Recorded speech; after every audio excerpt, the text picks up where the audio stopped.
There are people who live only once, but their souls touch eternity. You're about to embark on a journey, not just to meet a genius, but to feel the heart of this man.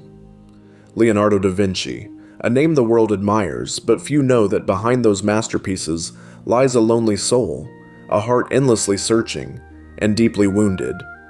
He was not just the one who painted the mysterious smile of Mona Lisa or the emotional Last Supper of Christ. He was also a child who, night after night, looked up at the sky and wondered why he felt so different. But what truly made him a legend? Was it the pain of loneliness that ignited his creative flame? Or was it his boundless love for the world that gave him the strength to go beyond every limit? Today, let me, Leonardo da Vinci, open my heart to you. I will tell you not only what I did, but also what I felt, the silent tears I shed, and those rare moments of true happiness in my life. Because this story is not just about a genius. It is about a human being with all the fragility and greatness of our shared humanity.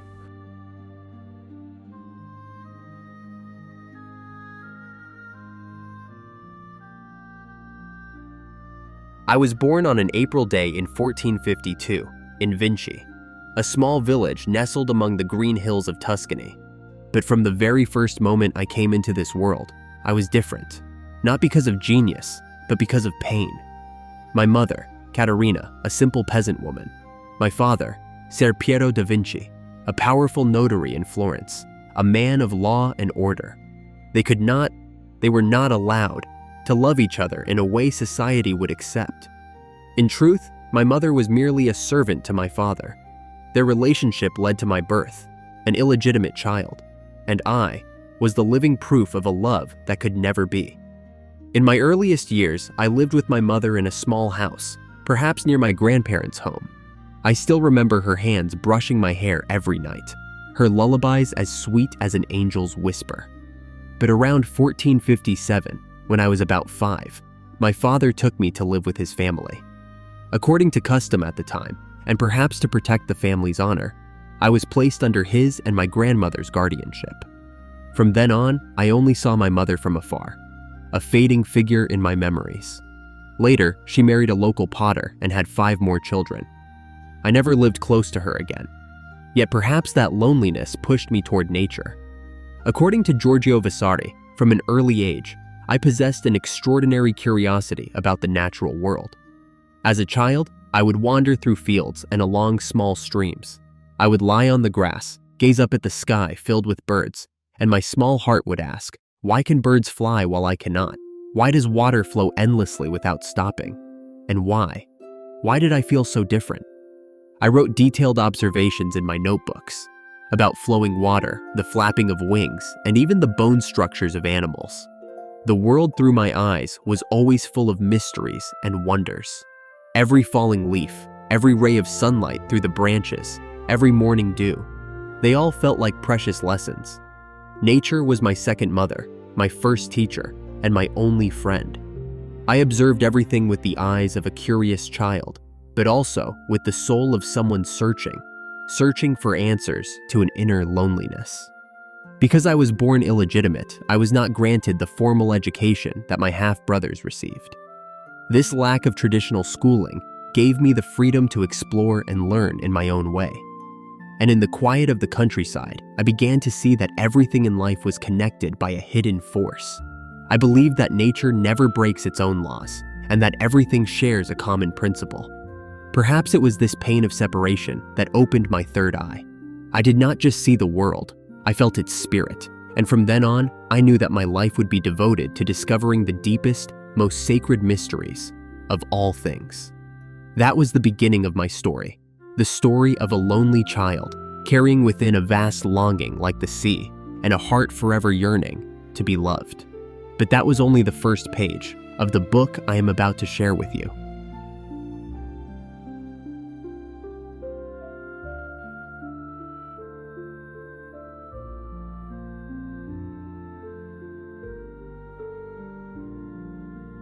At 14, I left my peaceful village, and my heart felt shattered. In that year, 1466, my father, Ser Piero, realized I had a special gift, not just in letters, but in drawing and creating. He decided to send me to Florence, a city where young talents were forged. Stepping into Florence, the heart of art and culture, I felt as small as a grain of sand in an endless ocean. The city pulsed with energy and dreams, but for me, a boy from the countryside, everything felt too vast, too overwhelming. I walked on stone streets, hearing my footsteps echo, and wondered, do I belong here, or will I forever be an outsider? I became an apprentice in the workshop of Andrea del Verrocchio, a great master, not just a painter, but also a sculptor, goldsmith, and metallurgist. He was strict yet visionary. The first time I met him, his sharp eyes seemed to see straight into my soul. He didn't say much. He just handed me a brush and said, "Show me if you are worthy." Under his guidance, I learned the delicate balance between technique and soul, between form and spirit. Verrocchio didn't just teach me how to mix colors or prepare surfaces. He made me study anatomy, painting, sculpture, metalwork, even mechanics. But those early years, oh, how I struggled. My hands were clumsy, my lines trembled like leaves in the wind. Many nights, I wept, feeling I was not talented enough. But I did not give up. I observed, endlessly. I watched the muscles move when a blacksmith swung his hammer, the shimmering light on women's skin as they returned from the market, the dance of shadows on faces when children laughed. I realized that to paint a human being, you must understand them, not just their body, but their soul. Every wrinkle told a story. Every glance held an entire lifetime. I began to see beauty not just in shapes, but in the pain and joy of people. One of the first major works I contributed to was The Baptism of Christ by Verrocchio. He asked me to paint an angel on the left side. I still remember my trembling hands. Holding that brush felt like holding my entire destiny. I poured all my curiosity and love into that angel, not just painting it, but breathing a soul into it. Legend says that when Verrocchio saw the angel I had painted, with its soft sfumato technique and vivid expression, he was so amazed that he never painted again, realizing my talent had surpassed his. Even if this story might be colored by time, that moment confirmed I had my own path to follow. But for me, that moment was not joy. It was pain. I did not want to surpass my master. I only wanted to be understood. It was not about overcoming anyone else. It was a journey to discover a deeper truth, the invisible threads that connect all things. And I felt I had touched something sacred. In Florence, I studied anatomy, engineering, architecture, like a man starving for knowledge. I sought permission to dissect corpses at Santa Maria Nuova Hospital, a rare and often condemned practice at that time, to understand every muscle fiber, every vein, every bone. Many nights, I stayed awake in the morgue, surrounded by the scent of death and the flickering light of candles, searching for the secrets of life. I filled hundreds of pages with sketches, designs for flying machines based on bird wings, plans for bridges and buildings no one had imagined before, ideas for advanced weapons. Each drawing felt like a child of my soul, proof of my restless mind. Some called me a dreamer. Some said I was mad. They did not understand. I simply saw what they could not see. I felt like an outsider, living in this world, but never truly belonging anywhere. In my mind, there was no boundary between art and science. I believed that science was the path to understanding the world, and art was the way to express that understanding. The curve of a muscle, the arch of a bridge, the wings of a bird, all were expressions of the same universal harmony. I saw God in every smallest detail of this world. At night, I often walked alone through the dark streets of Florence, feeling the city's heartbeat echo in my veins. The houses with darkened windows, families gathered at dinner. I watched from outside, and I felt alive, yet always missing something. Perhaps love, perhaps understanding, or simply a true friend. I was searching, not for fame, not for money, but for the true essence of life and the reason why I existed at all. In 1472, I was officially registered in the Guild of St. Luke in Florence, marking the formal recognition of my talent. Those years in Florence were like a forge, sharpening my spirit and my hunger for knowledge. Each day made me stronger, yet lonelier. Each discovery brought me closer to the universe, yet farther from people. And as I stood under the moonlit sky, listening to the distant whispers of the Arno River, I knew my journey had only just begun. I felt destiny calling my name from some distant, unseen place. Florence gave me my talent, but was there anywhere in this world that could give me peace of mind?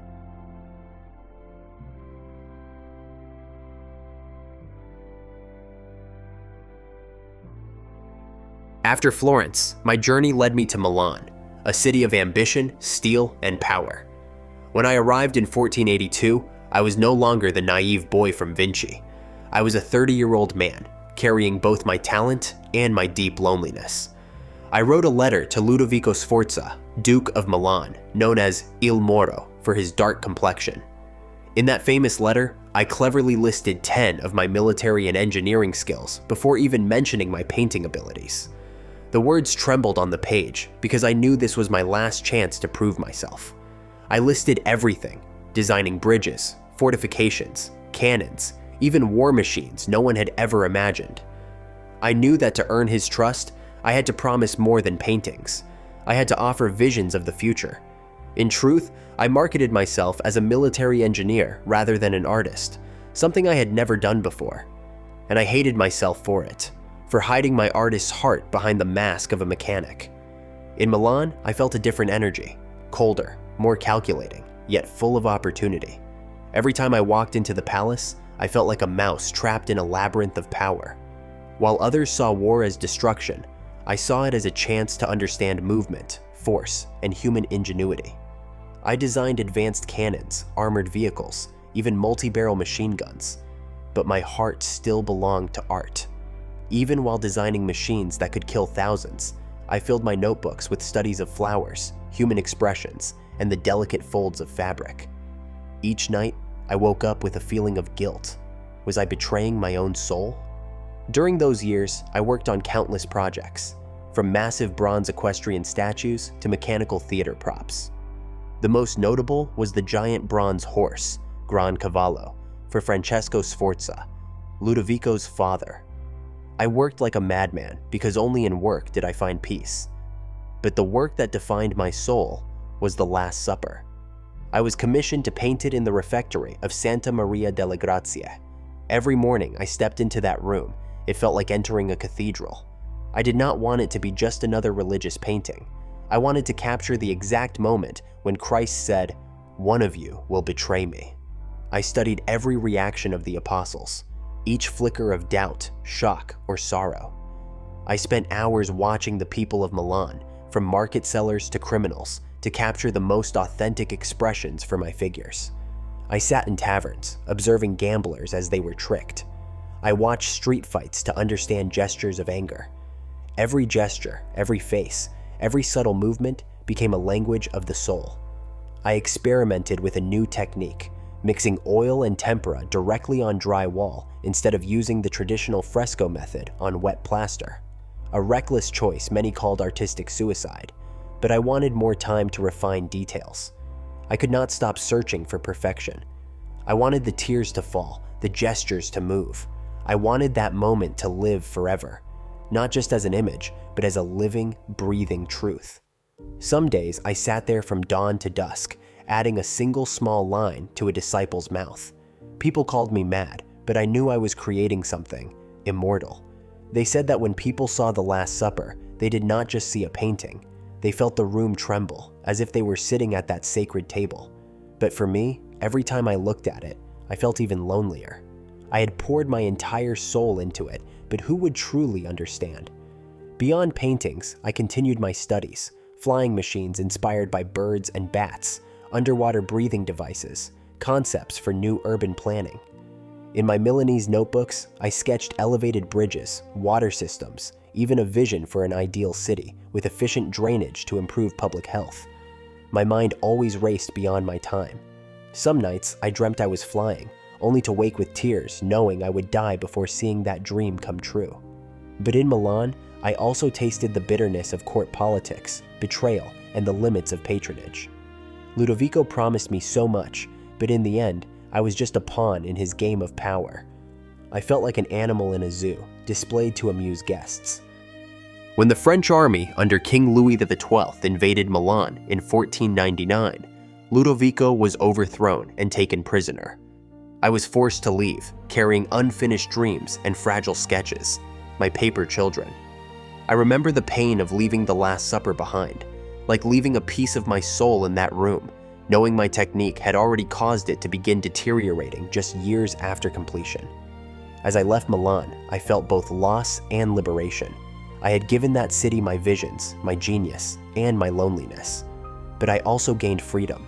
Freedom to fail, to dream, to be myself. Deep inside, I knew. My journey was not over. There were still secrets to uncover, skies to touch, and depths within my own soul I had yet to understand. Perhaps, somewhere in this world, I would find a place where I truly belonged. The world awaited me, and my journey, like an endless line in a sketch, was only beginning its next curve. I did not know where the future would lead me, but I knew one thing. I would never stop searching, never stop creating, no matter how lonely I felt, because that was my destiny, and also my curse.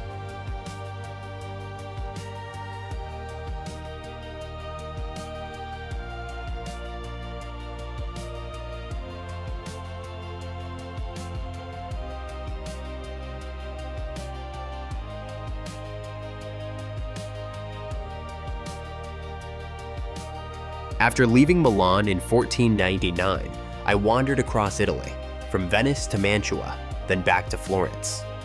I made a brief stop in Mantua, where I painted the famous portrait of Isabella d'Este, the Marchioness of Mantua, one of the greatest patrons of the arts at that time. I felt like a boat without a harbor, carrying hundreds of sketches, unfulfilled dreams, and a heart that grew heavier with loneliness. When I returned to Florence in 1500, I was no longer the young student I once was. The city that once celebrated me was now filled with new rising stars. Michelangelo with his magnificent David, Raphael with his graceful Madonnas. They captured all the attention. I felt like a shadow drifting through the square, both lost and exhausted. They no longer looked at me with the admiration they once had. I had become the past. Around 1503, I began painting the portrait of Lisa Gherardini, the wife of a Florentine silk merchant, Francesco del Giocondo. The world would later call it the Mona Lisa, an eternal icon. But to me, it was not just a portrait. It was the culmination of everything I had observed, loved, and longed for. That smile, it held my greatest secret. A fragile smile, carrying joy, sorrow, forgiveness, and a deep loneliness that no one could ever truly touch. I carried the Mona Lisa, along with Saint Anne with the Virgin and Child, and Saint John the Baptist, for many years, never handing them over to their commissioners. It was like carrying a piece of my own soul. Every time I looked at her, I saw myself, the man who spent a lifetime searching for the meaning of existence, yet the further I searched, the farther away it seemed. She was the only companion who never left me. In 1516, I was invited to France under the patronage of King Francis I. He was not just a king, but an ardent admirer. He called me father and gave me deep respect, offering me a generous pension. For the first time in many years, I felt truly loved, not for my talent, but for who I was.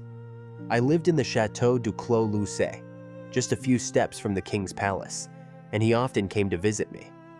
In France, I no longer had to paint for anyone, no longer had to design weapons or create statues for the powerful. I was free to think, free to dream, and I devoted all my time to my notebooks. I kept drawing, kept recording my observations of nature, of flowing water, of how morning light touched a flower. There, I compiled my studies on anatomy, geology, hydraulics, and many other fields. Finally, I could truly be myself, but my body grew weaker. Around 1517, I suffered a stroke, and my right hand, the hand that had created immortal lines, slowly became paralyzed. Sometimes I looked at that hand and laughed bitterly. You carried me through so many storms, and now you leave me here, in the middle of the journey. I cried for the helplessness, for the things I could no longer create. I spent many afternoons sitting alone by the window, watching the sun set beyond the French fields. I asked myself, did everything I created truly help me understand the meaning of life? Or was I just a fool, trying to grasp what could never be caught? On May 2nd, 1519, I felt death approaching. I lay on my bed, the weak light filtering through a small window. In my final breath, according to Vasari and some other accounts, I whispered, I have offended God and mankind because my work did not reach the quality it should have. I'm sorry for not completing my mission. Legend says that as I took my last breath, King Francis was at my side, holding my hand, but I'm not sure. I only remember that when I closed my eyes, I saw birds soaring into the blue sky, the dream of flying that I had carried my entire life but never realized. Finally, I was flying. I left behind hundreds of sketches, thousands of pages of notes, and countless ideas that never took shape. Most of my works and manuscripts were inherited by my devoted student, Francesco Melzi. But I also left a message. Never stop being curious. Love this world with all your heart, no matter how many times it hurts you. Do not fear failure. Do not fear loneliness. Do not fear being misunderstood. And if you ever feel lost, remember, it is in solitude that you can hear the truest voice of your soul. Because in the end, we are all just imperfect strokes on the grand canvas of the universe, and it is exactly that which makes us immortal.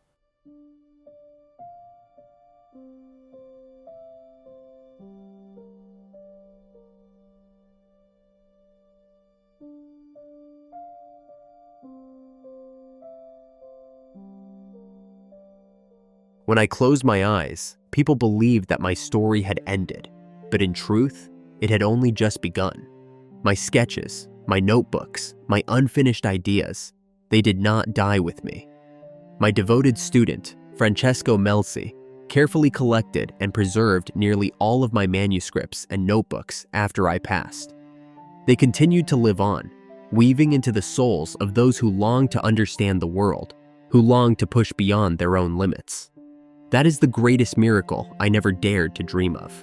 People called me a genius, the universal man, Homo Universalis, a title later given to those with vast knowledge across many fields. But to me, it was just a name. What truly mattered was not titles or glory, but the endless curiosity, the love that never faded for each leaf, each drop of water, each sad pair of eyes in the market.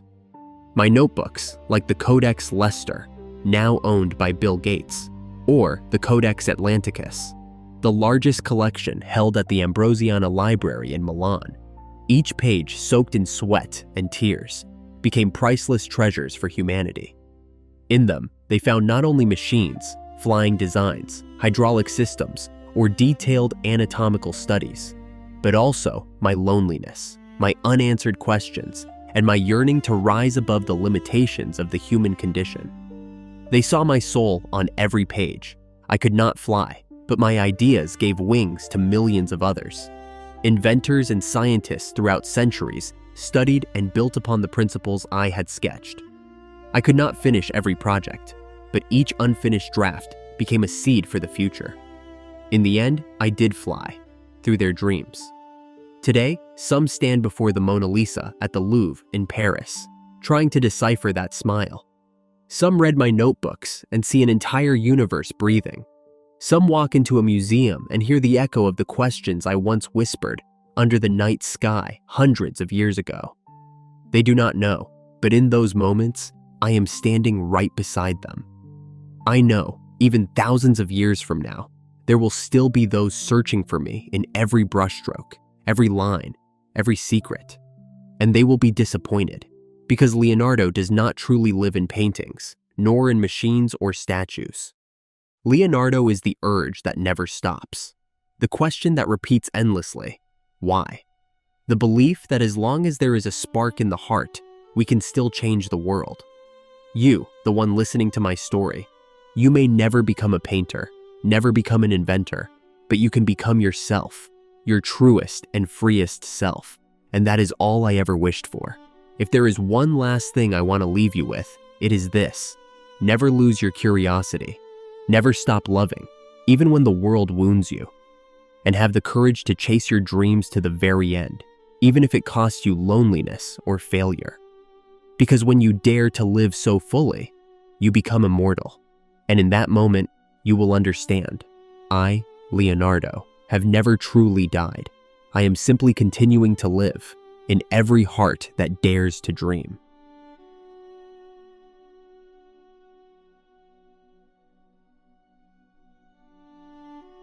My story. Perhaps it ends here, but what I left behind, the strokes, the questions, the unfinished dreams, they are still whispering in the wind, on every wall, in every heart that dares to dream. My true legacy is not just in artworks or technical sketches, but in a way of thinking, a spirit of endless exploration that has inspired countless generations. You and I, we are not gods. We are just humans, fragile, conflicted, yet full of potential to create miracles. And it is precisely that which makes us special. If my story has touched your heart, please share it. Share it so more people can hear, feel, and awaken the flame of curiosity and the thirst to live fully that we all once carried within us. Because as I once said, learning never exhausts the mind. That is how I continue to live, through each of your hearts. Follow this channel so together we can keep these stories alive, not as dusty old memories, but as fresh inspiration for each of us every day. Because every story is a piece of humanity's soul. Because as long as there is one person listening, the story will never die. And as long as there is one person dreaming, Leonardo will always live, even in the universe's final breath. Thank you for walking with me to the very end of this journey. Thank you for giving me the chance to live again, to breathe, to love once more through your ears, through your heart. See you again in the next immortal stories. And remember, every time you look at the sky, every time you ask a question, every time you dare to dream, I am there, smiling beside you.